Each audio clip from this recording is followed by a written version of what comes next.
지난 몇 주 동안 성경에서 가르치고 있는 기도에 대해서 살펴봤습니다. 성경에서 가르치는 기도는 일반적으로 세상 사람들이 그리고 또 일반 타 종교인들이 생각하는 기도와 전혀 다른 것입니다. 내가 필요한 것, 내가 원하는 것, 내 뜻을 이루기 위해서 기도하는 것이 아닙니다. 이러한 기도는 전부 깊이 보면 결국 우상 숭배적인 기도인 것이고, 그동안 우리도 기도에 대해서 오해를 했기 때문에 이런 육신적인 우상 숭배적인 기도를 많이 해왔던 것입니다.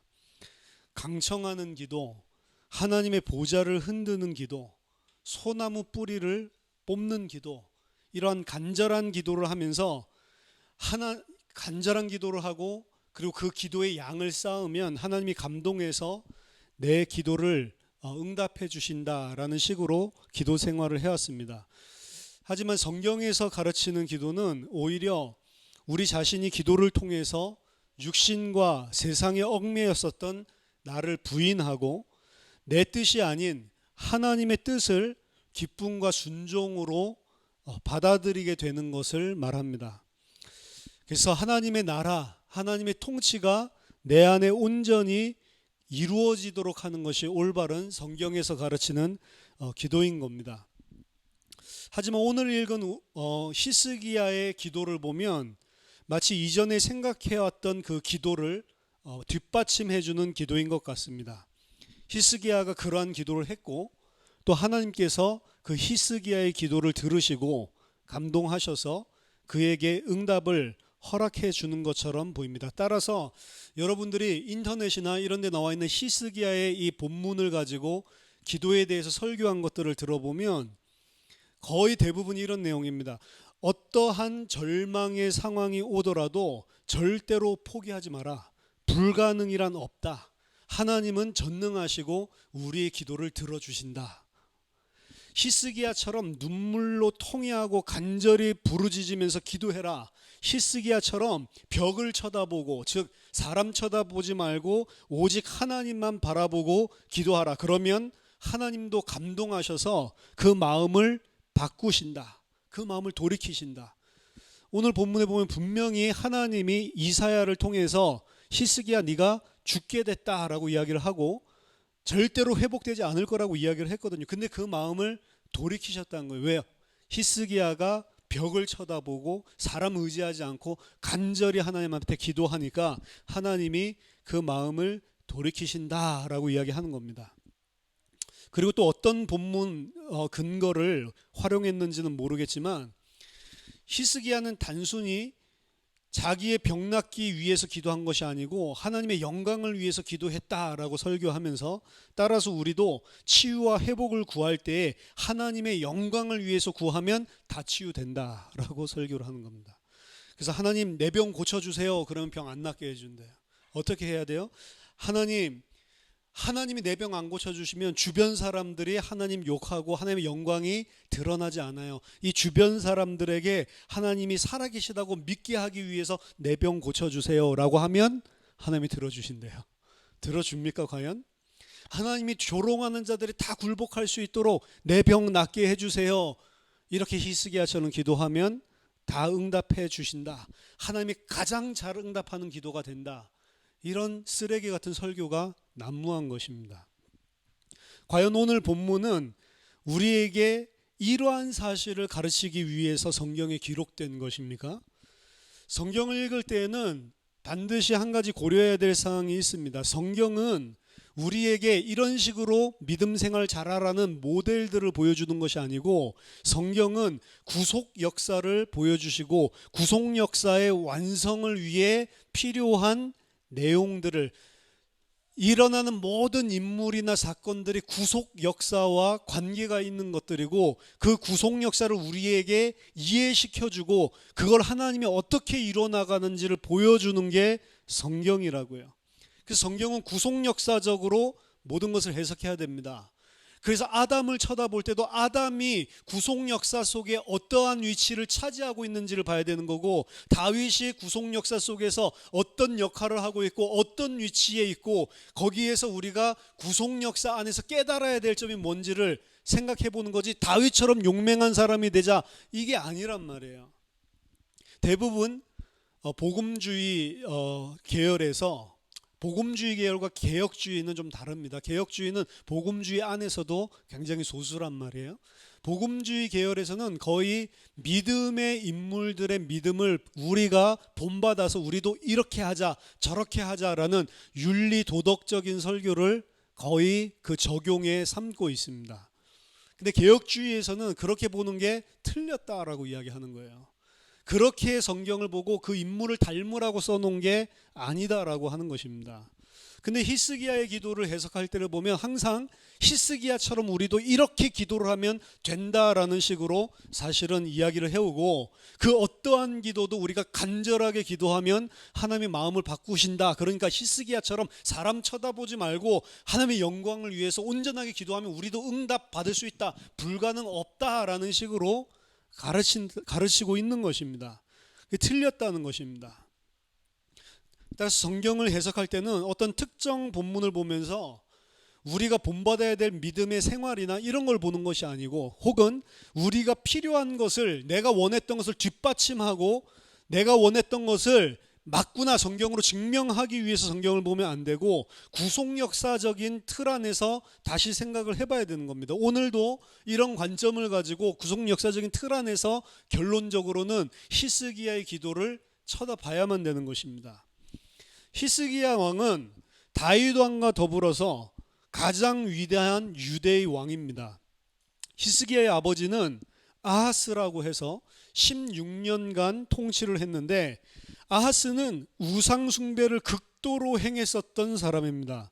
그 히스기야의 아버지는 완전 우상 숭배자란 말이에요.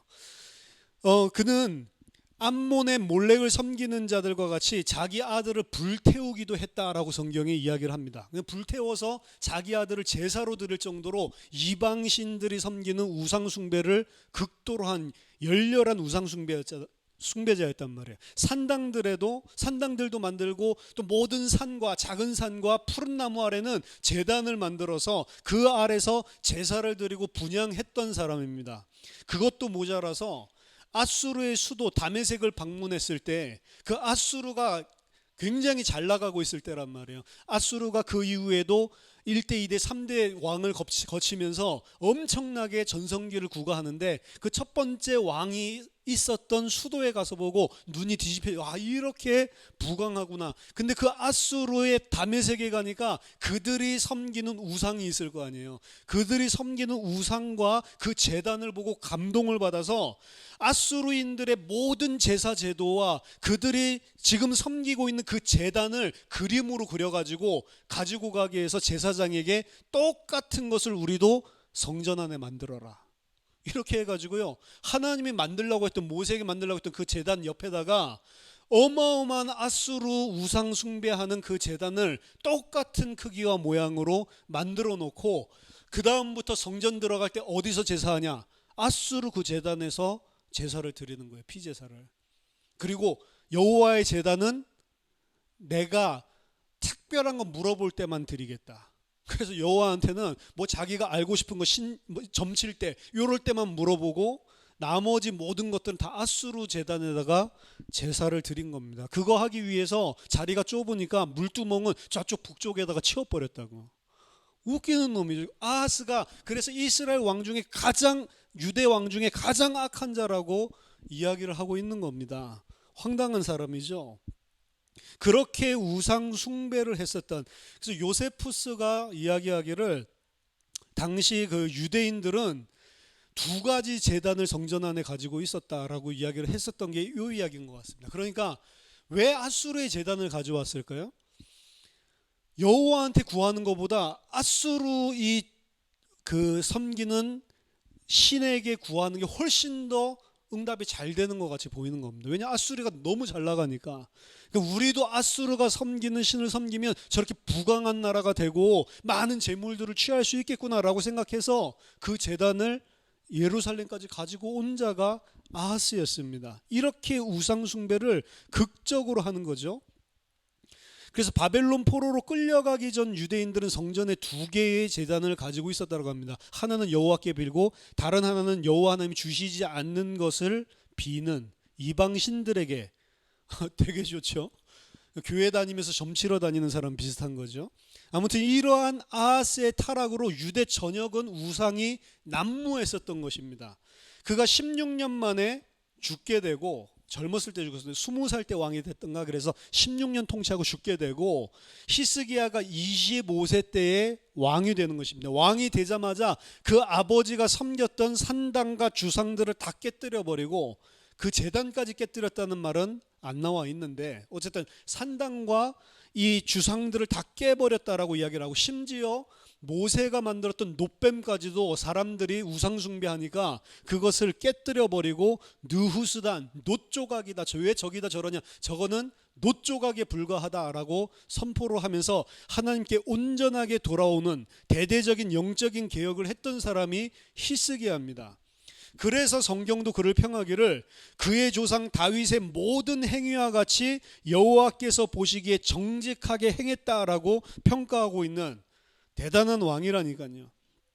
그는 블레셋을 쳐서 원래 다윗 왕 때 가지고 있었던 영토를 회복하고 확장하기 시작을 했고, 자기 아버지가 그렇게 섬겼던 아수르와 절연을 하고 하나님만을 바라보고 하나님께 도움을 구하는 이런 나라로 온전하게 개혁을 했던 사람이 히스기야입니다.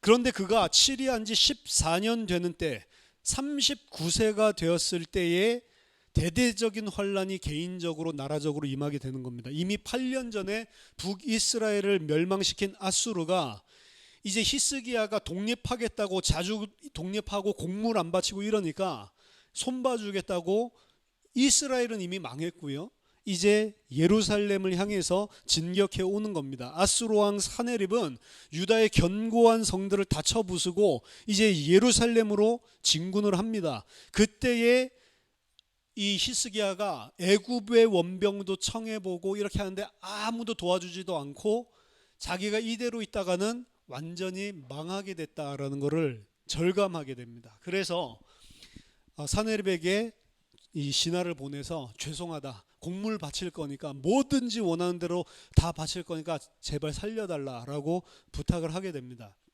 그러니까 뭐 금 300달란트랑 뭐 은 뭐 얼마 달란트를 달라라고 요청을 하죠. 없어요, 금이. 그러니까 성전 기둥에 있는 거랑 모든 것들을 다 긁어가지고 바치는데도 금은이 부족한 거예요. 그러니까 이제 사네립이 예루살렘으로 쳐들어와서 농성을 예루살렘 성에서 벌이게 됩니다. 어떻게 보면 이걸 보고 그냥 일반적으로 세속적으로 이스라엘 역사를 보는 사람들은, 유다 역사를 보는 사람은 히스기야가 혼자서 하나님 믿고 깝치다가 완전히 똥 싸질렀다, 뭐 이런 식으로 표현을 하더라고요. 이래가지고 이 나라가 너무 힘들어지니까 안 되겠으니까 이거 해도 저거 해도 안 될 것 같으니까 마지막에 성전에 올라가서 기도하잖아요, 18장에. 그래서 하나님 앞에 저들이 하나님에게, 우리에게 보낸 이 조서, 이렇게 하나님을 멸시하는 조서를 들고 하나님 앞에 기도할 때 하나님께서 그날 밤에 천사 한 명 보내셔서 18만 5천 아수르를 한 번의 송장으로 만드시죠. 그 기적적으로 예루살렘이 회복되는 이런 일이 벌어집니다. 그 응답을 받고 난 후에 히스기야가 바로 병에 걸린 것입니다. 그 병에 걸리니까 죽을 병에 걸렸다고 하는 게, 이사야가 와서 뭐라고 말하냐면 너는 집을 정리하라, 네가 죽고 살지 못할 것이다 라고 이야기합니다. 원어에 보면 너는 죽을 것이고 회복되지, 치유되지 못할 것이다. 그러니까 죽을 것이라는 것과 그리고 치유되지 않을 것이라는 것을 하나님 말씀으로 그대로 전달을 합니다.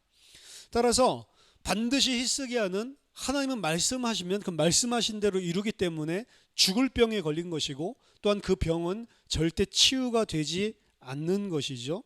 그런데 본문에서 히스기야가 벽을 쳐다보고 하나님께 심히 통곡하면서 간절하게 기도를 드리니까 하나님께서 이사야가 그 성읍을 빠져나가기 전에 그 기도한 지 얼마 되지 않아서 막바로 다시 말씀을 주셔서 히스기야를 살려주시고, 그리고 히스기야에게 15년이라고 하는 수명을 연장시켜 주시는 거죠. 연장시켜 주실 때 그 징표로 아하스의 해시계의 그림자를 10도 나아가게 하기를 원하냐, 물러가게 하기를 원하냐, 그러니까 나아가는 것보다 물러가는 게 어렵지 않냐, 이렇게 해서 해를 15도나 뒤로 물리시는 그런 일까지도 보여주면서 우주의 질서까지 깨뜨리면서 히스기야에게 응답하시는 장면을 보여주는 겁니다. 그야말로 보좌를 흔드는 것이고 하나님의 마음을 바꾸는 기도고, 그리고 하나님께서 절대로 안 된다고 했었던 것들을 완전히 되는 걸로 히스기야의 기도로 전부 다 이 변개를 하신 것이기 때문에 히스기야의 이 기도는 열광할 만한 기도인 거죠. 과연 이렇게 이해하는 것이 맞는 것입니까? 우선 첫 번째로 생각할 것은 하나님께서 그 뜻을 돌이키신 것이 분명히 오늘 본문에는 우리가 읽을 수 있는데, 이게 무슨 말인가 하는 것입니다. 하나님은 천지 만물을 지으시고, 그리고 천지 만물을 지으실 때 그 하나님은 하나님의 뜻과 계획, 작정을 분명히 하셨고, 그 하나님이 하신 작정은 온전하고 완벽하기 때문에 하나님은 절대로 그 작정하신 것을 돌이키지 않으시고 행하심에 변개치 않으시는 분이십니다. 그래서 하나님만이, 사람은 가질 수 없고 하나님만이 가지고 있는 절대적인 속성 가운데 영원 불변성이 있는 거예요. 하나님은 절대로 이랬다 저랬다 안 한다는 거죠. 그런데 오늘 본문에서는 분명히 하나님께서 그 뜻을 바꾸신 것으로 볼 수가 있습니다. 그리고 창세기 6장에서도 하나님께서 사람들의 죄악에 관영했을 때 이들을 지으셨음을 한탄하셨고 후회하셨다라고 이야기를 합니다. 다른 성경에 뭐 하나님 후회함이 없고 그 뜻이 온전하고 그 작정하신 것이 이미 전능한 상태에서 작정하셨기 때문에 절대로 후회할 수가 없는 것이죠. 근데 후회했다라는 표현도 나타납니다. 이러한 표현, 하나님이 후회한다 아니면 하나님의 뜻을 바꾼다라고 하는 것은 정말로 하나님이 후회하거나 뜻을 바꾼다는 표현이 아닙니다. 이러한 표현을 조직신학에서는 신인 동형론, 안트로포몰피즘이라고 이야기합니다. 신인, 사람, 하나님과 사람을 동형, 같은 모양으로 표현을 한 것이다.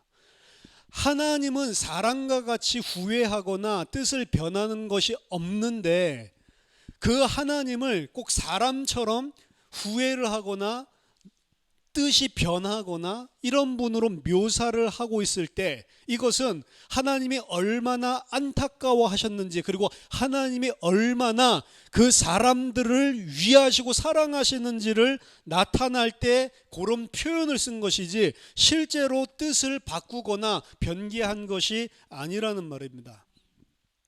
그러면 무슨 말입니까? 하나님께서 애초에 히스기야를 39세 때에 죽일 의도가 애초에 없었다는 말이 되는 거죠. 뜻을 바꿔서 15년을 더 산 게 아니라 원래부터 히스기야는 39세에 죽을 계획이 하나님 작정 안에 없었다라는 말입니다. 정말입니까? 이것을 분명히 확인할 수 있는 길이 있는데요. 히스기야가 병에 걸려서 죽을 것이라고 한 게 39세고 15년 수명을 더 연장받아서 54세에 죽게 됩니다. 그리고 그 뒤를 이어받고 왕이 되는 자가 므낫세라고 하는 왕입니다. 나쁜 왕이죠. 가장 악한 왕이지만 나중에 돌이켜서 므낫세의 회개라고 하는 이런 기도문이 있을 정도로 나중에는 돌이킵니다. 하지만 굉장히 악한 일을 많이 했던 그 아들입니다. 므낫세가 왕이 될 때 몇 살이었냐? 그러니까 히스기야가 죽으면서 므낫세가 왕이 되는데 므낫세가 왕이 될 때 12세였습니다. 그 말은 무슨 말이냐면 하나님께서 15년 수명을 연장시켜 줬는데 수명 연장시켜 주신 지 3년 만에 므낫세가 태어났다는 말이 되죠. 히스기야 왕, 이게 단순하게 중요한 것이 아니고 다윗의 왕조에 대한 이야기고 예수님의 족보에 대한 이야기입니다. 히스기야 왕에서 대가 끊어진다면 하나님께서 다윗에게 주셨던 그 약속이, 언약이 끊어진다는 이야기가 돼요. 히스기야는 아직 아들이 없었습니다. 아직 므낫세가 태어나지 않았을 때에 죽을 병에 걸렸다고요. 만약 거기서 죽게 된다면 대대로 이어왔던 다윗의 씨가 끊어지게 되는 거예요. 그리고 아마 다른 데서 조카뻘 되는 혹은 다른 형제들에게서 왕이 세워지게 되겠죠. 하나님께서는 다윗의 계열을, 다윗에게 주신 약속을 신실하게 실행하기 위해서라도 이 시간표에 히스기야는 죽을 수가 없는 것입니다. 반드시 죽을 것이다 이야기를 했지만 아니란 말이에요. 그러면 여호와께서 히스기야에게 반드시 죽을 것이고 낫지 않는다라고 하는 것은 무슨 말입니까? 여기에서 우리가 기도에 대해서 다시 생각해보고 정의를 내려야 하는 것입니다. 에스겔서 36장 33절에서 37절을 보면 이런 이야기가 나옵니다. 주 여호와께서 이같이 말씀하셨느니라. 내가 너희를 모든 죄악에서 정결하게 하는 날에 성읍들의 사람이 거주하게 하며 황폐한 것이 건축되게 할 것인즉 전에는 지나가는 자의 눈에 황폐하게 보이던 그 황폐한 땅이 장차 경작이 될지라. 사람이 이르기를 이 땅이 황폐하더니 이제는 에덴 동산같이 되었고 황량하고 적막하고 무너진 성읍들의 성벽과 주민이 있다 하리니 너희 사방에 남은 이방 사람이 나 여호와가 무너진 곳을 건축하며 황폐한 자리에 심은 줄 알리라. 나 여호와가 말하였으니 이루리라. 주 여호와께서 이와 같이 말씀하셨느니라. 즉 이스라엘을 말 듣지 않았을 때 바벨론에 끌려가게 하고 유다 땅을 황폐하게 만들었는데 내가 약속한다. 반드시 내가 이룰 것이다. 내가 그 성을 다시 에덴 동산같이 만들겠고 그 성 안에 많은 사람들이 살고 많은 경작들이 풍성함을 이루게 해서 많은 이방인과 모든 자들이 이 성을 쳐다보고 야 이전에는 황폐하였더니 여호와께서 이 성을 완전히 이 풍성한 땅으로 바꿔놓으셨구나 라고 인정할 수밖에 없게끔 회복할 것이다. 누가 이루냐? 나 여호와가 이룰 것이다 라고 이야기를 하는 장면입니다.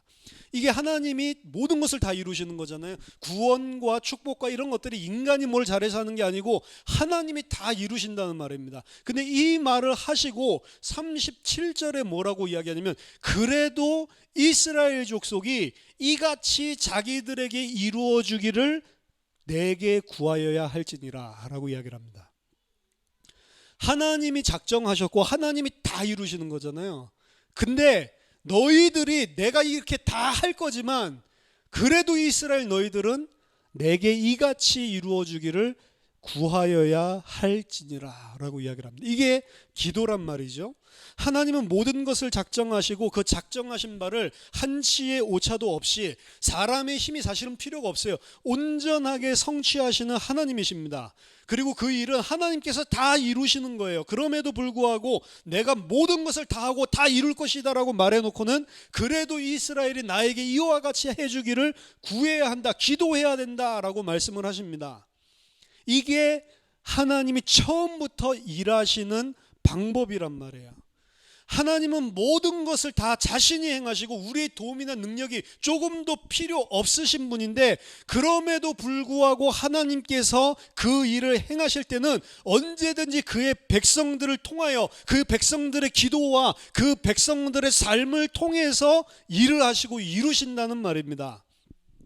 출애굽기 3장 8절에 보면 하나님께서 출애굽시키기 위한 약속을 모세에게 주시죠. 내가 내려가서 그들을 애굽인의 손에서 건져내고 그들을 그 땅에서 인도하여 아름답고 광대한 땅, 젖과 꿀이 흐르는 땅에 데려가려 하노라. 누가요? 내가 내려가서, 이게 그리스도의 성육신을 갖다가 예표하는 것이기도 한데 내가 친히 내려가서 그들을 데리고 가나안 땅으로 드릴 것이다 라고 이야기를 하십니다. 그런데 3장 8절에서 그 이야기하신 하나님이 3장 10절에 보면 모세에게 말씀하십니다. 이제 내가 너를 바로에게 보내어 너에게 내 백성 이스라엘 자손을 애굽에서 인도하여 내게 하리라. 내가 하겠다라고 해놓고 10절에서는 내가 너를 보내어 너로 말미암아 이스라엘 백성을 구원해 내겠다라고 이야기를 하십니다. 즉 하나님께서 이스라엘 백성을 건지실 것인데 그 일을 하나님이 주도권적으로 하나님이 다 행하실 것인데 그 일을 반드시 모세를 통하여 하시겠다라고 하는 것입니다. 이게 기도라고요. 하나님께서 행하시는 일을 함께하는 동역자로 우리를 불러주시고 그 수준으로 올려주시는 게 기도의 축복이란 말입니다.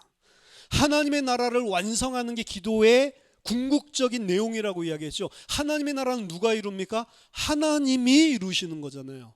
그런데도 불구하고 우리의 기도, 우리의 원한 가진 기도를 통해서 그 하나님이 하실 일을 이루시는 거예요. 하나님의 나라가 그 기도를 통해서 이루어지게 하는 겁니다. 그렇게 함으로 우리를 하나님의 동역자로, 하나님과 함께 일하는 자로 불러주시는 겁니다. 그래서 바울은 너희에게는 우리를 하나님과 함께 일하는 자요, 하나님의 동역자로 여길지니라 라고 이야기를 한 겁니다. 하나님께서 인간을, 특히 그가 택하신 그의 백성을 이와 같이 대우해 주시는 것은 이미 창조 사역에서부터 나타난 것입니다. 하나님께서 사람을 창조하시는데 남자와 여자를 창조하셨다. 그래서 이걸 가지고 하나님의 교회에서는 거봐라, 하나님의 형상을 따라 창조했는데 남자와 여자 창조했지. 그럼 하나님의 형상 뭐야? 남자와 여자야. 그래서 하나님 아버지도 있고 하나님 엄마도 있는 거야. 말도 안 되는 헛소리를 하고 있어요. 하나님께서 하나님의 백성, 하나님의 형상 가진 하나님의 사람들을 창조하시는데 남자와 여자를 창조하십니다. 더 자세히 보면 창세기 2장에 보면 원래는 처음에 흙에서 아담만 창조를 하셨는데 그의 독처하는 것이 좋지 못하므로 그를 잠을 재우시고 잠자는 동안에 갈빗대를 취하셔서 그의 돕는 배필로 여자를 만드시죠. 왜 만드셨습니까? 독처하는 것이 좋지 못하기 때문이었습니다. 독처하는 것이 왜 좋지 못합니까? 하나님의 원래 계획이 하나님의 형상 인간을 생육하고 번성해서 땅에 충만하게 만드는 게 원래 하나님의 작정이라고요. 하나님의 사람, 하나님의 형상 가진 자가 가득 차게 만드는 게 원래 하나님의 계획이고 새하늘과 새 땅에서 그게 이루어진단 말입니다. 근데 그 일을 하려면 아담이 혼자 할 수가 없어요. 그래서 여자를 만드신 겁니다. 아담과 여자를 통해서 뭘 하시려고요? 하나님의 형상들이 생육하고 번성하고 땅에 충만하게 하시는 하나님의 계획을 이루려고 하시는 겁니다. 근데 첫사람 아담과 첫 여자 하와는 실패하죠. 이 아담과 하와라고 하는 것은 궁극적으로 뭘 보여주는 거냐면 마지막 아담이 행하실 일과 마지막 그 아담의 신부인 교회가 행하실 것들을 보여주는 거예요. 첫사람 아담과 첫 여자 하와는 실패했지만 마지막 아담이면서 그 마지막 아담의 갈빗대로부터 나온 교회, 여자는 하나님의 일을 이루는 것입니다. 왜 아담만 창조하지 않고, 아담도 하나님이 창조하시기를 그냥 막 플라나리아처럼 그냥 막 이 자가 번식하게 만들면 생육하고 번성할 거 아니에요. 근데 하나님 보여주시는 거예요. 아담은 그리스도를 보여주는 그림자죠. 실패했지만 그리스도께서 혼자서 일하시는 게 아니고 여자를 통해서 생육하고 번성하는 일을 하신다고요. 그래서 하나님이 사람을 보고 하나님의 형상, 우리와 같은 하나님의 형상이라고 이야기하는 겁니다. 사람은 흙이고 먼지고 티끌이고 아무것도 아닌데 하나님과 같은 동역자로 하나님의 일을 함께 이룰 자로 애초부터 계획을 하시고 사람에게 특권을 주신 거고 엄청난 축복을 주신 거죠. 그리고 계시록 마지막에 보면 사람은 하나님과 같이 왕노릇을 하고 그리스도와 같은 부활체를 입고 그리스도와 같이 영생을 누리고 그리스도와 함께 형제로 하나님의 백성으로 하나님의 자녀로 살게 되는 걸 보여주는 거예요. 거의 그러니까 이게 뉴에이지나 이런 데서 우리는 하나님이 된다라고 하는데 사실 새하늘과 새 땅 마지막 그림 보면 우리가 거의 하나님과 방불한 자가 되는 것입니다. 근데 한 가지 차이점이 뭔지 아세요? 분명히 하나님과 같은 자로 동역자로 하나님의 형상으로 완성을 시켜주시는데 마지막 새하늘과 새 땅에는 그 새하늘과 새 땅에 사는 하나님의 형상, 하나님과 방불한 정도로 모든 축복과 특권을 받은 그 사람들은 어떻게 하는 줄 아세요? 우리는 피조물이고 당신이 창조주입니다를 철저하게 인식하는 자들만 그 자리에 있다고요. 사실은 아담은 창세기 1장에 나오는 아담은 그 축복 주니까 자기가 하나님 되려고 했잖아요. 근데 새하늘과 새 땅에 있는 자들은 그 엄청난 것을, 동일한 것을 분명히 하나님의 은혜로 불러주셨는데 그게 은혜로 되신 것이고 우리는 아무것도 아닌 존재란 것을 철저하게 인식하고 있는 사람들이란 말이에요. 그러기 때문에 그 사람들 하나님의 새 나라, 새 하늘과 새 땅에 살고 그의 통치를 받는 것입니다.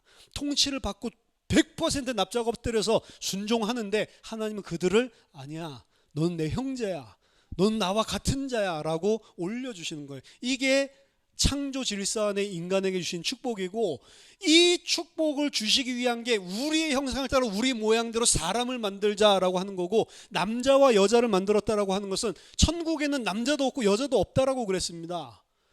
그럼 우리가 가지고 있는 이 몸이 어떻게 되는 거야? 남자도 오줌은 싸는 거야? 뭐 이런 이야기들 생각을 할 수 있지만 그건 몰라요. 성경이 잘 안 나와 있으니까. 근데 하늘나라에는 그런 게 없다라고 했어요. 없는데 왜 이 땅에 남자와 여자를 만들었냐? 보여주려고 하는 겁니다. 아담을 통해서 여자가 나타나고 그 여자와 함께 하나님의 일을 이루어 나간단 말이에요. 동역자로. 마지막 아담인 그리스도를 통해 교회가 탄생을 하고, 그 교회를 하나님과 함께 일하는 자로, 하나님의 일을 이룰 동역자로 삼아주셔서 나중에 천상에서, 새하늘과 새 땅에서 그 교회가 하나님의 신부로, 그리스도의 신부로, 그리스도와 형제로, 그리스도와 같은 자로 살 수 있는 곳까지 격상시켜주는 게 영화의 단계란 말이죠. 따라서 비천한 우리가 그리스도 안에서 그와 함께 보좌에 앉아 있는 것이고, 하나님과 함께 하나님의 형상으로 온전하게 살게 되는 게 구속 역사의 마지막 그림인 것입니다. 이런 차원에서 봤을 때 기도라고 하는 것은 하나님과 함께 하나님의 작정하신 일들을 이루는 동역자로 올라서는 특권이고 신자에게만 주어진 것이란 말이에요. 하나님은 빌립보서 2장 13절에 하나님의 기쁘신 뜻을 위하여 우리 안에 소원을 두고 행하게 하신다라고 했습니다. 따라서 하나님은 그의 뜻을 이루시고 행하시기 위해 그의 백성을 간절하게 만들어서 반드시 기도하게 만드시는 겁니다. 그래서 어떤 의미에서 문제 터졌을 때 와가지고 기도하고 있는 게 육신적이고 우상숭배적인 것이고 잘못된 것이긴 하지만, 문제가 터졌을 때라도 마음이 낮아져서 하나님 앞에 찾아와서 기도를 하게 되고, 또 그 기도가 우리가 5시간에 걸쳐서 배웠었던 이 기도의 내용을 온전하게 알고 그 기도를 하는 기도로 그 앞에 갈급해져서 나왔다라고 한다면, 그것은 하나님이 기도하게 만드시는 것입니다. 그래서 반드시 하나님께서 행하시기 전에 우리 속에 소원을 두고 기도를 행하게 하시고, 우리 기도를 통해서 하나님의 일을 하신단 말이에요. 그러고서 뭐라고 말하냐? 너가 기도해서 이 모든 것이 다 이루어졌다라고 우리를 칭찬해 주시는 겁니다. 사실은 기도도 하나님께서 하게 하신 거고, 그 기도를 통해서 하신 것도 하나님이 하신 건데, 거기에 우리를 끌어넣는 거예요. 그러면서 너 때문에 내가 내 일을 이루었다, 고맙다, 잘했다, 충성된 종아 라고 이야기를 하는 겁니다. 그러니까 내가 한 게 하나도 없는데 왜 내가 했다라고 합니까 하면서 면류관을 벗어 던지잖아요. 만약 그때 그렇죠 이러면서 적어도 제가 이 면류관 이거 정도는 받을 만 했죠, 이렇게 한다면 그 사람은 아닌 거잖아요. 그런 사람은 새하늘과 새 땅에 없다고요. 그래서 우리가 면류관을 집어 던지는데도 불구하고 다시 주워다가 우리 위에 면류관을 씌워주시고 하나님과 함께 동일한 레벨로 살도록 축복하시는 게 새하늘과 새 땅의 그림인 것입니다. 따라서 오늘 히스기야가 죽을 병에 걸리게 하신 것은 진짜 죽이려고 한 것이 아닙니다. 아까 전에 역사적으로 왜 그런지 나이랑 이런 것들을 통해서 살펴봤죠. 하나님께서는 그를 기도하게 지금 만드시는 거예요. 히스기야를 통해서 하나님께서 일을 하실 수 있도록 기도하게 하신 것입니다. 무조건 간절히 기도하면 병이 낫는 게 아닙니다. 그러면 만약 기도할 때마다 15년씩 수명을 연장시켜줬다면 히스기야는 죽을만 하면 막 울면서 벽 쳐다보고 기도하고, 죽을만 하면 지금까지 살아있을 거예요 아마. 아니잖아요. 죽을 병도 우리가 눈물로 벽 쳐다보고 온전히 기도하면 낫는다라고 하는 그 목적으로 쓰여진 게 아니라는 말입니다. 여기서 병든 자를 위해서 기도한다는 것에 대해서 한 가지 본문을 더 상고해 보겠는데요. 야고보서 5장 14절에서 16절에 보니까 우리들이 잘 쓰는 본문입니다. 너희 중에 병든 자가 있느냐? 그는 교회의 장로들을 청할 것이요 그들은 주의 이름으로 기름을 바르며 그를 위하여 기도할지니라.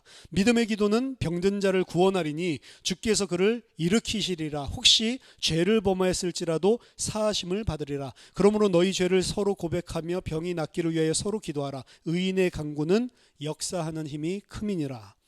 이 본문은 교회 내 지체들 가운데 병든 자가 있을 때 위로하고 함께 기도하면서 많이 나누는 본문 말씀입니다.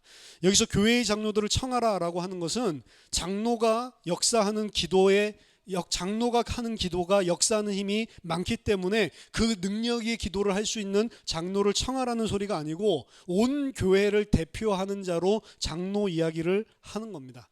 그래서 장로가 그런 기도를 해야 되고 장로가 그런 능력이 있고 장로의 그런 기도만 들어준다고 한다면 그럼 장로 없는 교회는 어떻게 합니까?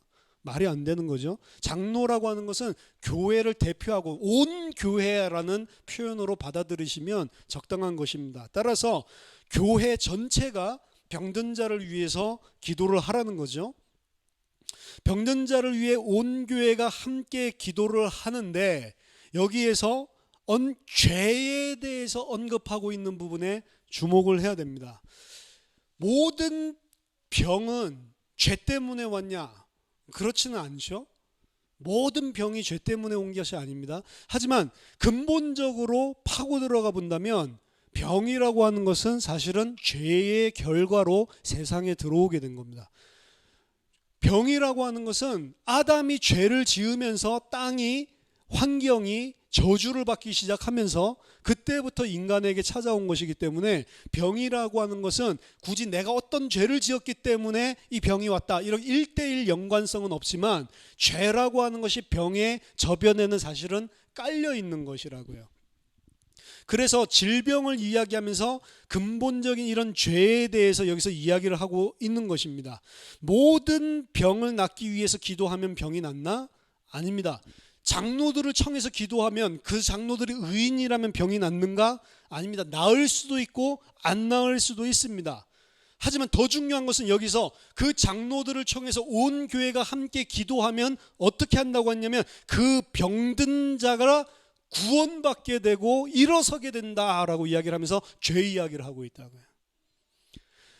육신의 병은 나을 수도 있고 안 나을 수도 있는 것입니다. 하지만 온 교회가 그리고 자신이 이 병을 놓고 정말로 하나님 앞에 기도하게 되면 뭐에서 구원을 받게 돼요? 죄에서 구원을 받게 된다. 아니 왜 죄 이야기를 합니까? 아까 모든 병은 죄로 기인한 게 아니라고 하잖아요. 죄는 뭐죠?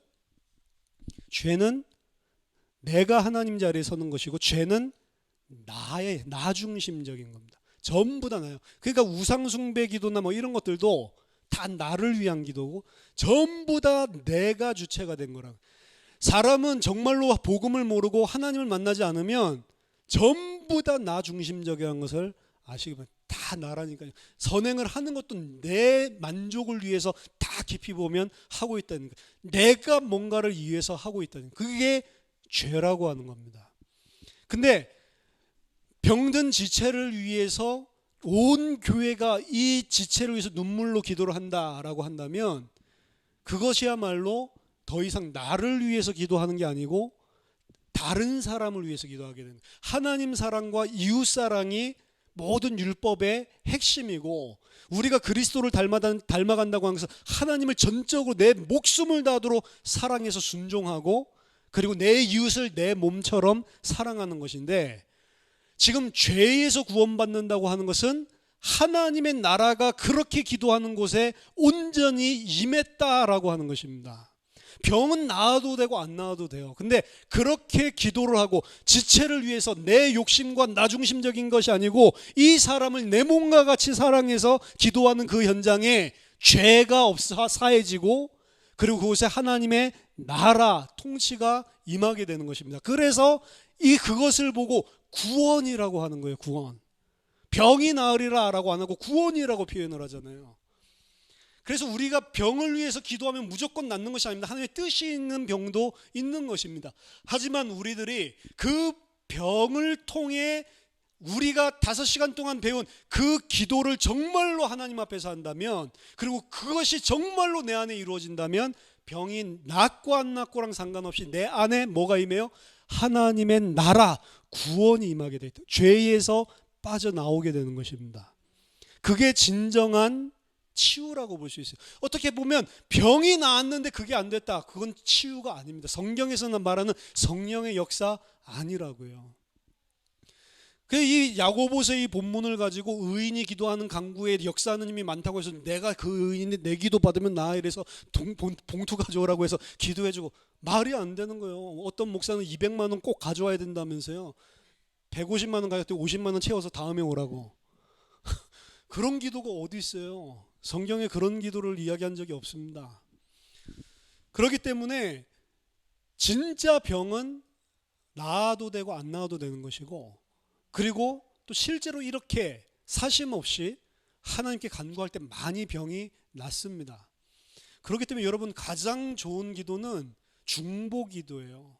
그래서 우리 교회 안에 지체들을 위해서 어떤 육신적인 사심이나 내 중심적인 아닌 정말로 그 영혼은, 그리고 그 정말로 그 육신의 괴로움, 고통을 위해서 기도해 주는 것만큼 깨끗한 기도가 없는 것입니다. 그 기도를 할 때 죄에서 사함을 받고 구원하여 일으키신다라고 이야기를 약속하고 있는 게 야고보서 5장의 본문이죠.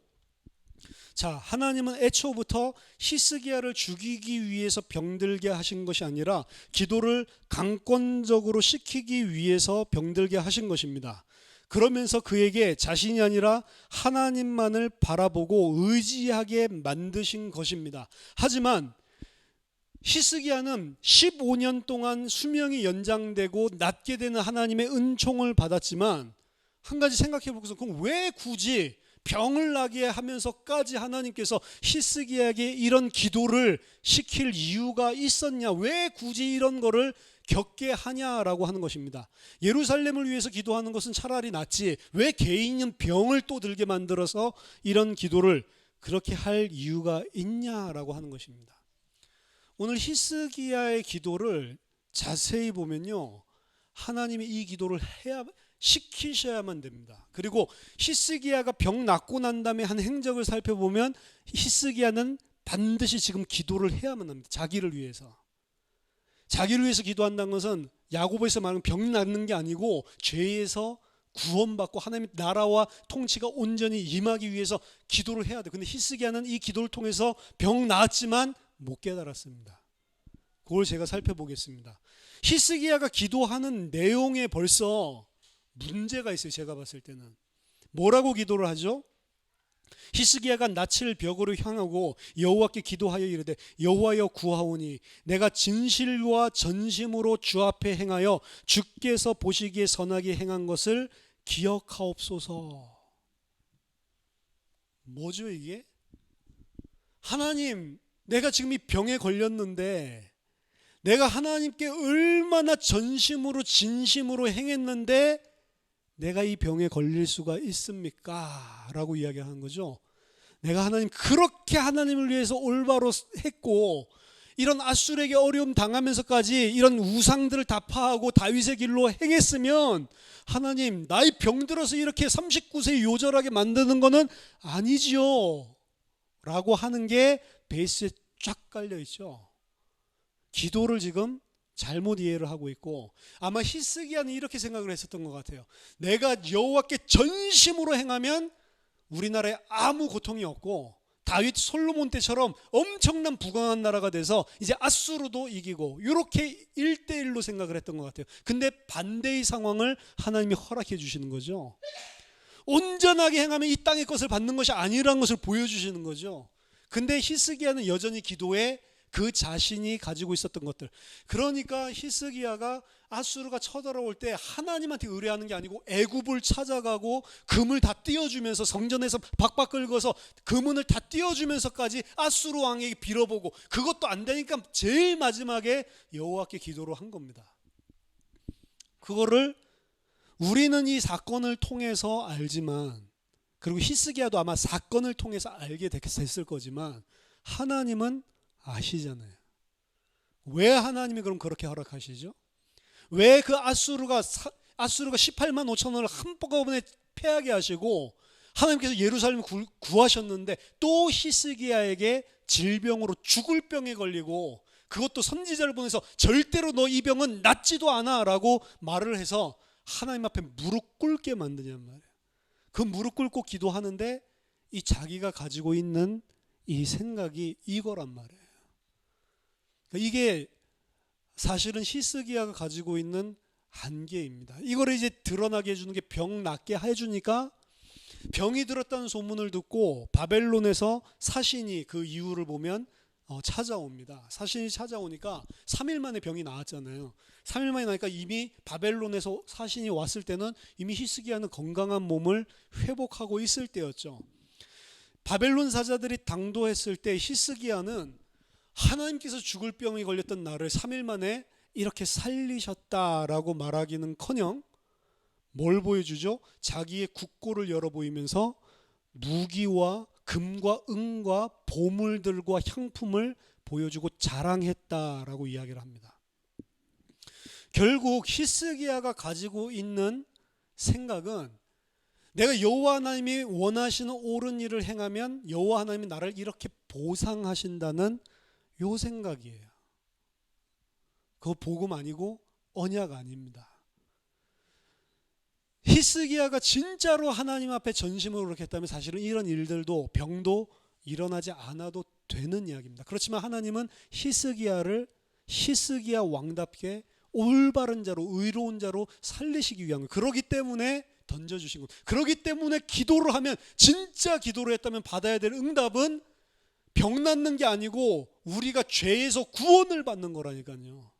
히스기야가 진짜 응답을 못 받은 거예요. 마치 이스라엘 백성이 광야에서 만나도 먹고 물도 마시면서 진짜 응답은 못 받았듯이 히스기야가 진짜 응답은 못 받았던 것입니다. 사실은. 그러니까 바벨론 왕이 오니까 자기의 부강함을 자랑을 하죠. 이 일로 인해서 하나님께서 진노하시죠. 하나님께서 너가 보여줬던 너가 바벨론 사신들에게 자랑했었던 그 은금 패물들 그 모든 것이 다 바벨론으로 옮겨지게 될 거다라고 확정적인 예언을 하십니다. 그리고 너의 후손들이 환관이 되어서 바벨론 땅으로 끌려갈 것이다. 그 약속대로 끌려간 자가 다니엘이란 말이에요. 그때 당시에 환관이라는 거는 막 내시 막 이게 아니고요. 모든 왕직이나 이 왕 옆에서 일하는 사람들은 전부 다 거세를 시킨다고. 왕만 섬기라고, 아내 섬기지 말고. 그래가지고 거의 다 그래서 이디오피아의 내시라는 것도 사도행전 8장에 보면 그때 당시에 내시 환관들은 왕 옆에서 가장 중요한 자리를 점하고 있는 사람들이에요. 요셉 같은 경우도 그 군대 장관 안에 들어가잖아요. 그 군대 장관 보디발의 아내, 그 군대 장관 자체가 환관이었을 가능성이 크다고 보는 겁니다. 역사학자들이. 아무튼 이스라엘이 망하고 남유대가 지금 남아있는 상황에서 히스기야가 행한 이 바벨론 사신에게 행한 일을 보고 하나님이 확정적으로 이제 너희는 바벨론에 팔려가. 이때 당시만 해도 바벨론은 큰 나라가 아니에요. 아수르가 큰 나라라. 팔려가게 될 거다라고 이야기를 합니다. 왜 바벨론 포로로 끌려가게 됐죠? 아이러니하게도 히스기야 때문에 흘러가게 된 거예요. 물론 그 이후에도 죄를 지었지만 히스기야의 잘못이 크다라고 하는 것입니다. 따라서 이스라엘이 바벨론의 포로로 잡혀가고 그가 뽐내었던 모든 기물들이 바벨론에 빼앗기게 될 것입니다. 이 말을 했을 때, 이 하나님의 말씀, 진노의 말씀을 전달했을 때 히스기야의 반응을 보세요. 열왕기하 20장 19절 보니까 히스기야가 이사야에게 이르되 당신이 전한 바 여호와의 말씀이 선하니이다 하고 또 이르되 만일 내가 사는 날에 태평과 진실이 있을진데 어찌 선하지 아니하리요.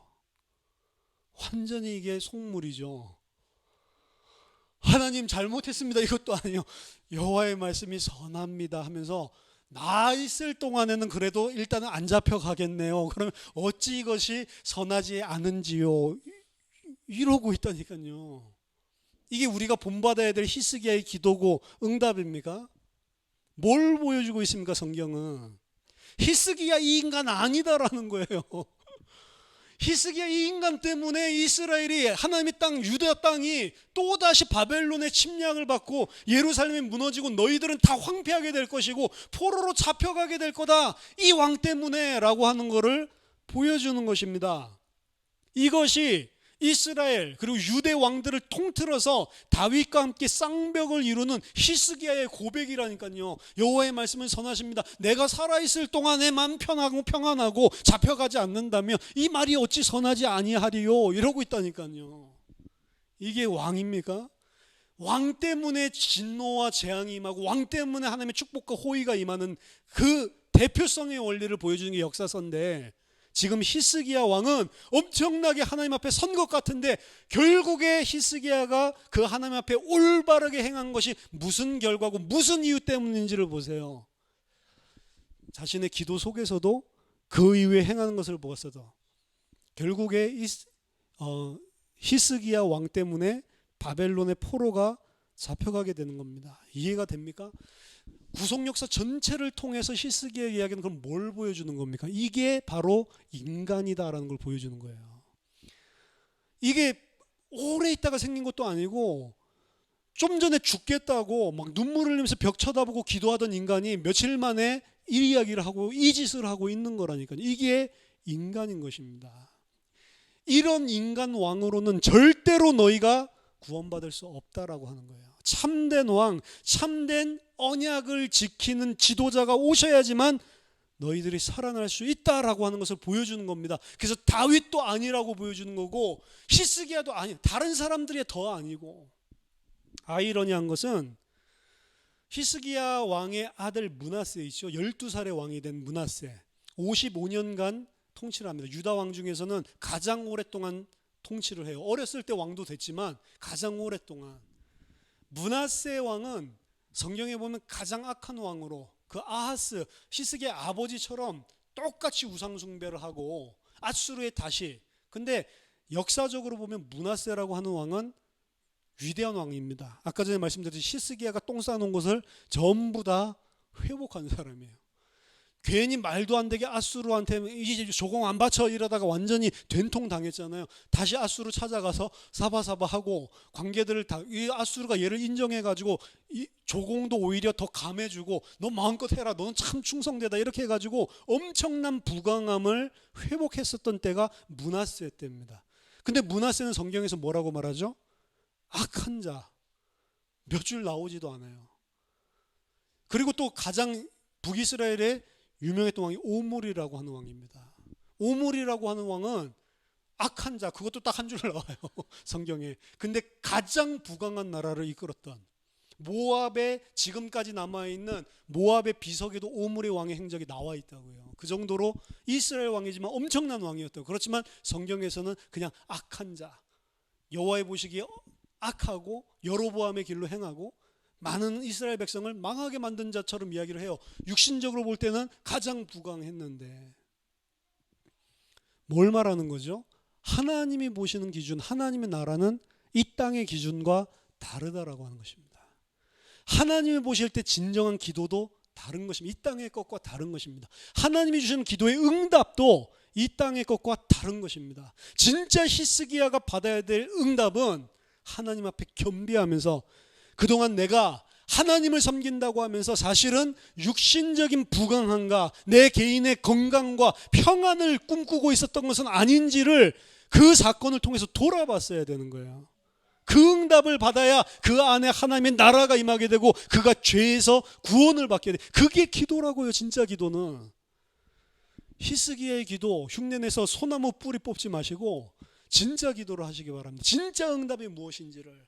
오히려 그래서 우리는 가난하게 됐을 때, 우리 자신의 힘으로 해결할 수 없는 엄청난 큰 문제를 만나게 됐을 때 하나님 앞에 무릎 꿇고 기도하게 돼 있다는 사실을 기억해야 됩니다. 그래서 하나님께서 환난을 허락하시고 고난을 허락하시면서 하나님의 나라가 우리 안에 이루어지도록, 우리에게 기도를 시키시는 겁니다. 여러분, 기도를 많이 하시기 바랍니다. 하나님의 나라가 이루어지도록 기도를 많이 하시고, 병든 자들을 위해서, 어려움을 겪는 자들을 위해서 정말로 저들에게 병을 낫게 해주세요. 그 병을 낫게 해주는 기도, 그것보다도 더 중요하게 이 병을 통해서 하나님의 나라가 정말로 임하게 해주세요. 하나님 불쌍히 여겨주세요. 의인의 간구하는 기도를 하게 되기를 바랍니다. 다섯 번에 걸쳐서 우리가 기도에 대해서 살펴봤습니다. 가장 처음에 살펴본 주제지만 우리들이 온전한 말씀으로 돌아가면서 성경에서 말하는 기도를 회복하시고 성경에서 말하는 참된 기도의 사람들이 다 되시기를 예수 그리스도 이름으로 축원합니다. 기도하겠습니다. 하나님 아버지, 감사합니다. 저에게 바른 기도를 알게 해주심을 감사드립니다. 하나님, 낭망치 않고 항상 기도하게 하시고 하나님의 나라가 내 안에 온전하게 이루어지도록 성령으로 은혜를 베풀어 주시옵소서. 살아계신 주 예수 그리스도 이름으로 기도하옵나이다.